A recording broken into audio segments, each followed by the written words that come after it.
What's going on, everybody? Tim's Tech Blog here. Today we're taking a look at this Fuji XF50mm f2 RWR for the Fuji X family. This guy is the 50mm, but in the 35mm equivalent it works out to be about a 76. So closely compared to the 56 1.2, this guy comes in, but it's got brand new mechanics, weather sealed. You know, it's got that slimmer design, and it's fully weather resistant, all that stuff. Fast, silent focus. But anyway, what we're gonna do is just take a look at it real quick and take a few sample shots around my office right here with it on my camera, just to see how loud the focus is and how fast it focuses. And then I'll bring you guys a full review and pit it out against the 35mm or the 23mm and the 35mm in an upcoming video. So I'm super excited about this lens because I'm looking to move to Fuji full-time for my wedding work, and you know, I've got all three primes now in a weather-resistant lineup, and I couldn't be more excited about the opportunity or the potential to move into Fuji full-time. So in the box you get, of course, all the miscellaneous papers that none of us tend to look at. Just take it out of the box. Nothing else down there. Set that aside. So here's the lens. In the box you get the lens hood, nice little guy there, and the actual lens. So first impressions, I can tell you guys that this thing is really, really light. It feels, oh man, that feels really good actually. The focus is really, really smooth. Now quickly going around the outside of the lens, if you compare it to its younger brothers, kind of like, here's the Fuji 35 f2.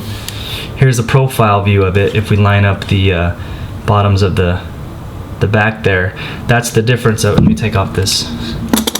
That's the difference of it. This one has like a little Tiffin UV filter on it. This one does not, but you can see there's the footprint on each, and that's kind of what it looks like. Not bad. Feels so good. Full metal body construction.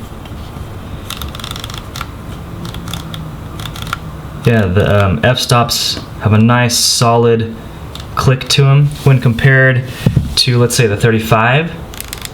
The 35 almost has a little bit more of a dampened kind of click between each f-stop. But if you listen to it on the 50, it's a little more pronounced and way less dampened actually. So it feels really good actually. Both feel great. I would say that this one feels a little bit better because you have a better distinction in between each clicks. So that's what it looks like. Cool. Let's go ahead and put it on my Fuji X-T2 here and get a sense of what it looks like on body.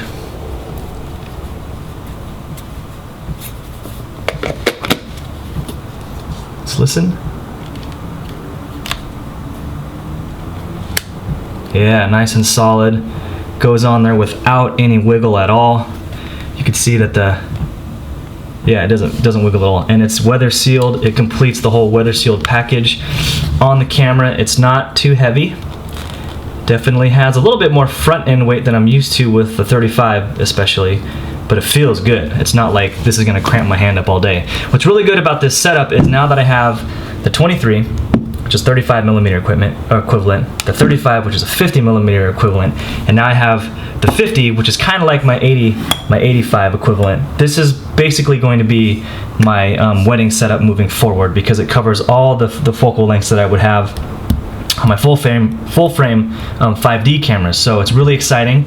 I got some weddings coming up in the summertime that I can't wait to shoot these with, and I can't wait to go out and take some portraits with this 50mm f2 either. So let's go ahead and see how fast it focuses. Let me turn on the AF beep just to give you guys a sense of how fast it locks on. So let's do some quick tests. Oh, there we go.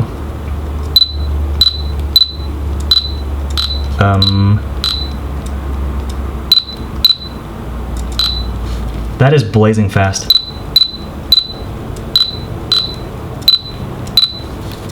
That is focusing as fast as a 35 and as fast as a 23mm WR lenses. I haven't had real hands-on with the 56 1.2, but I do know that one was a lot noisier. I rented it for one shoot, but I did realize how slow it was to focus on the XT2 body and how loud it was compared to what it is to now. I mean, it wasn't that loud, but it's definitely comparable and definitely noticeable how much quieter it is. So here's a profile of it on the XT2. Doesn't look too bad. The tapered design is getting, you know, it's taking some getting used to for me. I mean, tapered in the lens design, but actually this lens feels really good on this body. Like it feels so solid. That's insane. So let's take a picture. Again, it's focusing so fast, and what I'm seeing on my screen right now in terms of the images that are coming off the camera, super bokeh. Oh my god, that looks amazing actually. Let's see what it looks like on the X Pro 2. Let's go ahead and set this down. So here's my X Pro 2, complete with the thumb grip, and that is what it looks like on the X Pro 2. That definitely looks a little bit better in my opinion, just because it's got the whole rangefinder look, and it's got like a sleeker, kind of tapered in profile to it. Now, cameras aren't always about looks. Yes, it's about how they produce and the images that come out of it, but you want, you know, your camera to look cool, I guess. You want things to feel right, and this is a well-balanced lens when on the Fuji X Pro 2 and also when it's on the X-T2. Very well balanced. It's not front heavy. I love how it clicks on the lenses. Oh man, that focus ring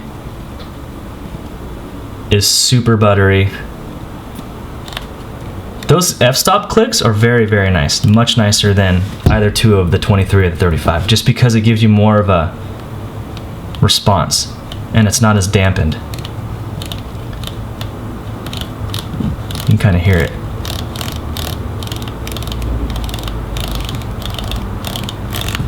Oh my gosh, that's amazing.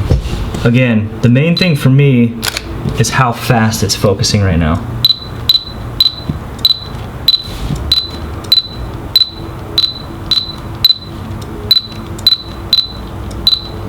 You can't even hear the mechanics inside moving at all.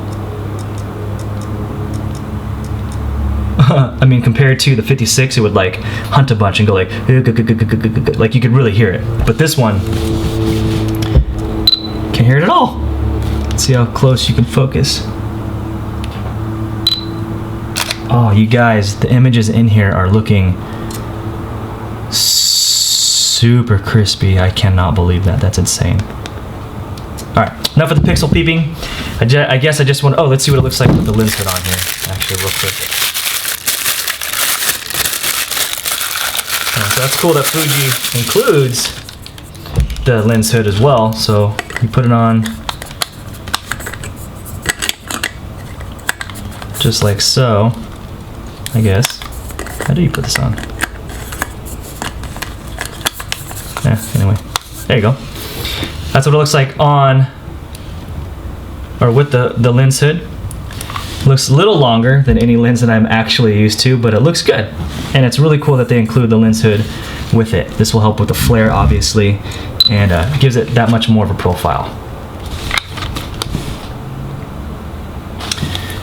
So yeah, man, I'm super excited about this lens. If you guys have any questions about it, just drop them in the comment box below, or hit me up on Instagram @TimAllDay, Twitter @TimsTechBlog. I will answer any questions that you guys have about it.